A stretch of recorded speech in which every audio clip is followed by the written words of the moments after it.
Before you judge why someone stays in a toxic relationship, let me tell you what it's like to love someone who's hurting you. What it's like to be torn between fear and hope. This is my story. And if it helps just one person walk away, then it was worth surviving. The first time I met Dammy, I felt seen. He looked at me like I was magic, like the world had paused just for me to exist. I was 24, fresh out of school, just starting my career. He was older, confident, the kind of man who walked into a room and made everyone feel like they had something to prove. But with me, he was gentle, attentive. He asked questions no one else ever cared to ask. I remember the first date like it was yesterday. His cologne, the jazz music, how he pulled out my chair. I laughed like I hadn't in years. And when I got home, I texted my best friend. I think I met him. I think this is the one. I wish I could go back to that night and scream at myself to run. We dated for 4 months before I noticed the shift. It didn't come like thunder, came like whispers. He started checking my phone. He'd ask where I was, even when I was just at my cousin's house. Once, he got upset because I didn't call back within 10 minutes. And when I said I was uncomfortable with how controlling he was becoming, he smiled and said, "I just love you too much. I can't help it." And I believed that, because when you want love so badly, even control can look like care. Then came the distance. Not from him, but from everyone else. He didn't like my friends.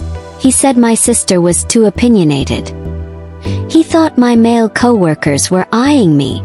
So slowly, without realizing it, I started deleting pieces of my world.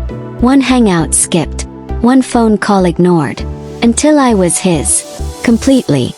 First I felt special, wanted, needed, but I didn't know I was being caged. One night I laughed at a joke someone made on Instagram. Male friend. Dammy grabbed my phone and smashed it against the wall. He said, "You think this is funny? You think this is respectful?" Then he cried, held me, apologized, said he had anger issues because of his dad, said I made him feel things he wasn't ready for, said, "I'm scared of losing you, that's all." And I stayed, because trauma, when dressed in affection, feels like love. It was a Sunday. I was late from church because I stayed to pray. When I walked in, he didn't say a word, just stared. Then suddenly he slapped me. Not hard, but hard enough to shock me. He said, "You made me worry. I thought something happened. Don't scare me like that." And I apologized. Do you hear me? I apologized. I began shrinking. I no longer looked in mirrors. I no longer laughed loudly. I wore what he liked, ate what he approved. My world was a quiet prison. I couldn't recognize myself anymore. And no one could help me because I had pushed everyone away. It wasn't loud. No shouting. No chaos. Just silence. We had an argument. Something about my tone. And then, he got on top of me. Hands around my throat. No rage in his eyes. Just coldness. And as I struggled to breathe, I realized I might die in the hands of the man I once prayed for. But something broke. Somewhere in my mind I heard, "This is not how your story ends." With the last ounce of strength I had, I kicked him. Ran barefoot into the night.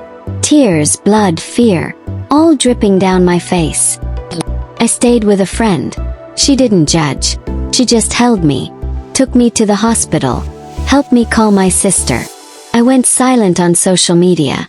Changed my number. Dammy tried to reach me. Hundreds of messages. I'm angry. I'm sweet. He said he was in therapy. Said he'd changed. Said we were meant to be. But I had seen the devil with my own eyes. And I wasn't going back to hell. Healing wasn't pretty. I cried in therapy. I screamed at God. I blamed myself. I wrote letters I never sent. But with each month, I started to remember who I was. I started dancing in my kitchen again. I started calling my mom every night. I started wearing red lipstick just because I liked it. I became whole, not because he changed, but because I chose me. Because someone out there is still in it. still thinking, but he loves me. Still hiding bruises under makeup. Still apologizing for being abused. Still scared to leave. Listen to me. You're not crazy. You're not too emotional. You're not too broken. You are just in a place that was never meant to hold your light. Get out. Tell someone. Run barefoot if you must.